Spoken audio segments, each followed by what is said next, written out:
Hello everyone, Assalamu alaikum. This is me Nusrat Jahan Momo and welcome back to my channel. সবাই কেমন আছেন? কি অবস্থা? আশা করছি সবাই ভালো আছেন। আলহামদুলিল্লাহ আমরাও ভালো আছি। চলে এলাম নতুন একটি ব্লগ নিয়ে। আশা করছি আমার আজকের এই ব্লগটি আপনাদের কাছে ভালো লাগবে। আজকের ব্লগটা আমি সকাল থেকেই শুরু করেছি, কিন্তু সকালের নাস্তা থেকে নয়। অফ ক্যামেরায় নাস্তা করে নিয়েছি খুব তাড়াতাড়ি করে, আর এখন দুপুরে রান্নাবান্না চলছে। আজ বাড়িতে অনেক মেহমান আসবে, সেই জন্য দেখেন অনেক আয়োজন করা হচ্ছে। আর আজকের রান্নাটা কিন্তু আমার চাচি শাশুড়ি রান্না করবে।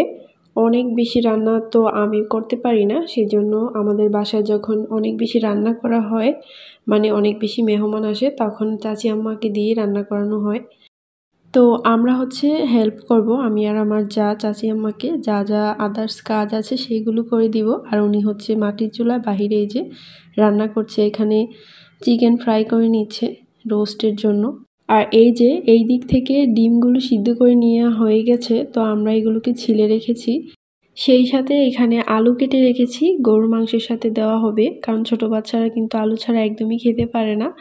তো এখানে আলুগুলো কেটে ধুয়ে পরিষ্কার করে রেখেছি। সেই সাথে কিছু ব্রয়লার মুরগিও ছোট ছোট পিস করে রেখেছি। এগুলো দিয়ে কী করবে সেটা আমার ঠিক মনে নেই। তো এই দিক থেকে আরও কিছু চিকেন ফ্রাই করে নিয়েছে। আর এখন আমি গ্যাসের চুলায় চা বানিয়ে নিচ্ছি। আমাদের এখানে না যারা বাবুর্চি, মানে বিয়ে বাড়িতে রান্নাবান্না করে, তারা কিন্তু একটু পরপর চা খায়, পান খায়। তো আমার চাচি আমারও কিন্তু এরকমই অভ্যাস, তো সেই জন্য ওনাকেও বানিয়ে দিচ্ছি, সে সাথে আমরাও খাচ্ছি।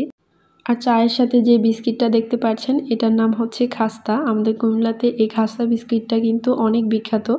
জানি না সব জায়গায় পাওয়া যায় কিনা, এটা কিন্তু খেতে চায়ের সাথে অনেক মজা লাগে। আর এই যে এই দিক থেকে চাচি আম্মা কিন্তু রোস্টের জন্য মশলাটাকে কষিয়ে নিচ্ছে। তো আমি সাথে সাথে হেল্পিং হ্যান্ড হিসাবে কাজ করছিলাম। প্রথমেই কিন্তু দেশি মুরগি দিয়ে রোস্ট বানিয়ে নিয়েছিল। তারপর চাচি আম্মা বলল যে যেহেতু মেহমানরা আসলে থাকবে, রাতে আবার যেন রান্না করা না লাগে, সেই জন্য ব্রয়লার মুরগি আনিয়েছে। তো এইগুলোকে আবার ফ্রাই করে নিচ্ছে। এইগুলোও কিন্তু ওই রোস্টের সাথেই দিয়ে দেওয়া হবে। মাটির চুলায় চাচি আম্মা তো রান্না করছে, তো এদিক থেকে আমি গ্যাসের চুলায় সেমাইটা রান্না করে নিচ্ছি। আজ আমি লাচ্ছা সেমাই রান্না করব। আর লাচ্ছা সেমাই রান্না কিন্তু পৃথিবীর সবথেকে সহজ রান্না আমার কাছে মনে হয়। এখানে দুধ বসিয়ে দিয়েছি, পরিমাণ মতো চিনি দিয়ে দিয়েছি, আর টেস্টটাকে ব্যালেন্স করার জন্য সামান্য পরিমাণে একটু লবণ দিয়েছি। সেই সাথে দিয়েছি এলাচ, দারুচিনি আর 2টা তেজপাতা ফ্লেভারের জন্য। তারপর চুলাটা একদম কমিয়ে দিয়ে আমি এখানে চলে আসলাম। দেখলাম যে আমার দেবর শসা কাটতেছে আর লেবু কাটতেছে। মানে আজ সবাই কিছু না কিছু করছে। সবাই হাতে হাতে কাজ করলে কিন্তু কাজগুলো অনেক বেশি সহজ হয়ে যায়। তো আমরা কি করলাম যে সবাইকে ভাগ করে দিলাম, যে এটা করবে, ও এটা করবে, এরকম করে আমরা কিন্তু সবাই খুব দ্রুতই কাজগুলো করে নিয়েছি। যেহেতু অনেক মেহমান আসবে, একা হাতে তো কারোরই করা সম্ভব না, সেজন্য সবাই মিলেমিশে করে নিচ্ছি। আসলে মেহমান আসলে কাজের পেরা থাকে ঠিক আছে, কিন্তু অনেক বেশি ভালো লাগে। আর বিশেষ করে আমরা সবাই মিলেমিশে কাজ করি, তো তাই আমাদের কাজটা খুব একটা গায়ে লাগে না। সাইম এই দিক থেকে কাজ করছিল, তো আমি কিন্তু ওর সাথে দুষ্টামি করে অনেক রকম কথা বলছিলাম। তো ও আমার সাথে অনেক রকম দুষ্টামির কথা বলছিল। তো ভাবছিলাম যে ওই কথাগুলো আমি রাখবো আজকের ব্লগে, কিন্তু পরবর্তীতে এডিট করতে গিয়ে দেখলাম যে ও কাজ করছিল, সেই সাথে গান শুনছিল। তো ওই গানটা তো আর আমি আমার ব্লগে দিতে পারবো না, কপিরাইট চলে আসবে। সেজন্য আর কথাগুলো রাখতে পারলাম না, আমার খুব খারাপ লাগছিল। তো যাই হোক, যা হবার তা তো হয়ে গেছে। তো এদিক থেকে কিন্তু আমার দুধ জাল করা শেষ। এখন আমি এখানে আলু সিদ্ধ বসিয়ে দিয়েছি, এগুলো দিয়ে আমি ভর্তা বানাবো কাঁচামরিচের। তো এইখানে দুধটাকে টেবিলের ওপর নিয়ে আসছি। টেবিলের উপর দুধটাকে রেখে এদিকে আবার চলে আসলাম চাচি আম্মা কী করছে সেটা দেখার জন্য। এদিক থেকে কিন্তু রোস্ট রান্না হয়ে গেছে। তারপর ওই কড়াইতে আবারও মশলা কষিয়ে নিচ্ছে। এই দিক থেকে চাচি আম্মা রান্না করতে থাক, তো আমি ভাবলাম যে আমি আমার কাজটা করে নিই। আমি যে দুধটা জাল করে রেখেছিলাম, এটা হালকা একটু ঠান্ডা হয়ে যাওয়ার পর তারপর আমি লাচ্ছা সেমাইগুলো দিচ্ছি, কারণ খুব বেশি গরম থাকতে দিলে কি হয়, এটা একদম নরম হয়ে যায়, ওটা আবার খেতে আমার কাছে ভালো লাগে না।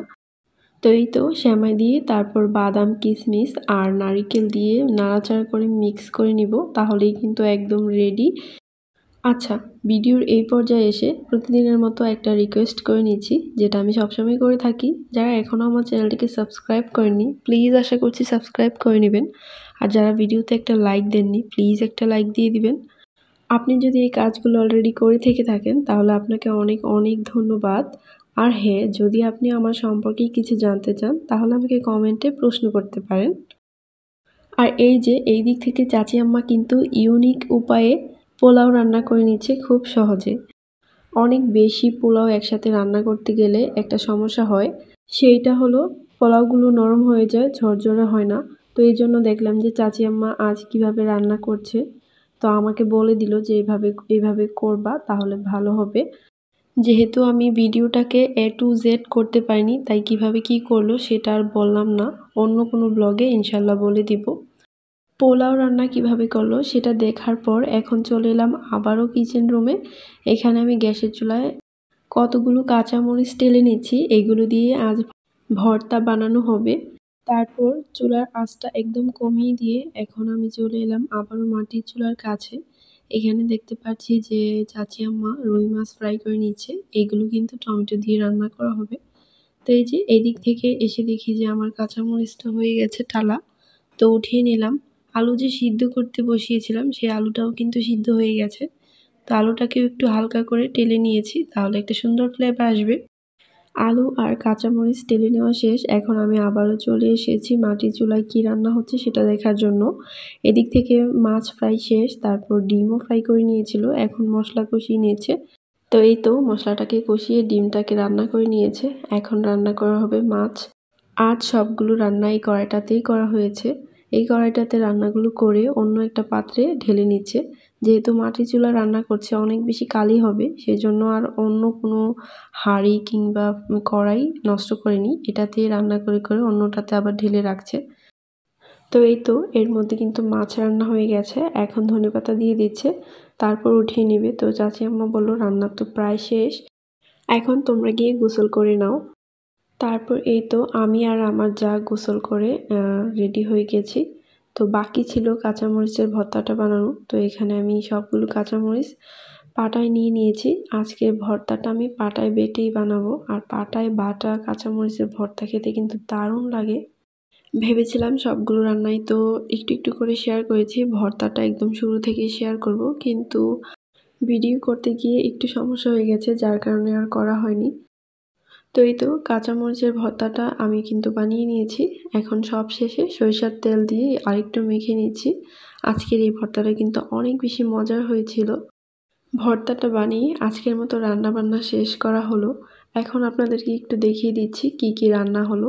এখানে চিকেনের রোস্ট করা হয়েছে, আর এই যে এটা হচ্ছে পোলাও, আর এটা হলো রুই মাছের তরকারি টমেটো দিয়ে রান্না করা হয়েছে, আর এখানে আছে গরুর মাংস। অনেক বড় বড় হাঁড়িতে রান্না করা হয়েছে, আর রান্না দেখে বুঝতে পারছেন নিশ্চয়ই কত মানুষ আসবে। আর ছিল ডিম ভুনা, আর এখানে যে সেমাইটা রান্না করেছিলাম লাচ্ছা সেমাইটা সেইটা। এর মধ্যে কিন্তু সব মেহমানদের খাওয়া দাওয়া শেষ, আর এখন আমাদের খাওয়া দাওয়ার পর্ব শুরু হয়ে গেছে। এখানে চাচি আম্মা, আমার শাশুড়ি মা, আমার দেবর, আমি, আমার যা একসাথে বসে খাচ্ছি। আর বাকিরা কিন্তু অফ ক্যামেরায় খেয়ে নিয়েছে, সেইগুলো কিন্তু আমি শ্যুট করিনি। যেহেতু অনেক মেহমান আসছে, তাদের মধ্যে কিন্তু নতুন মেহমানও ছিল যারা কিনা প্রথমবারের মতো আমাদের বাসায় আসছে। তো তাদেরকে কিন্তু আপ্যায়নের একটা ব্যাপার থাকে, যার জন্য আর ভিডিও করা হয়নি। তারপর খাওয়া দাওয়া শেষ করে এখন মেহমানরা কি নিয়ে আসছে সেগুলো একটু দেখছি।